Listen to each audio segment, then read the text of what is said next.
باہر میڈیا سے گفتگو کہا اکانومسٹ نے آرٹیکل شائع کیا ہے کہ پاکستان کے پاس پیسہ ہے نہ دوست ہیں۔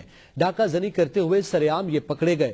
اپنے محب وطن پاکستانیوں سے سوال کرتا ہوں کہ ایک شخص کی دشمنی میں آپ نے کیا کچھ نہیں کیا؟ ان غلطیوں کا خمیازہ عوام کے ساتھ آپ خود بھی بھگتیں گے۔ شعیب شاہین کا مزید کیا کہنا تھا، آئیے سنتے ہیں۔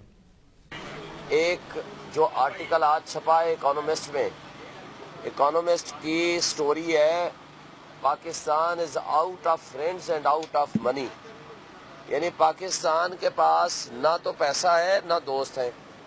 کون ان ڈاکوؤں کے لیے جو کہ ڈاکہ زنی کرتے ہوئے سرے عام نہ صرف دیکھے گئے، پکڑے گئے اور پوری دنیا نے ان کو دیکھا کہ یہ ڈاکہ ڈال رہے ہیں۔ میں ان محب وطن بھائیوں سے میں ایک سوال کرتا ہوں، کیا ایک شخص کی دشمنی میں پاکستانیوں نے کیا قصور کیا ہے؟ اب اگر آپ نے ذرا سا بھی غلطی کی، جو کہ آپ کرتے جا رہے ہیں، ان غلطیوں کا خمیازہ عوام تو بھگتے گی ہی بھگتے گی۔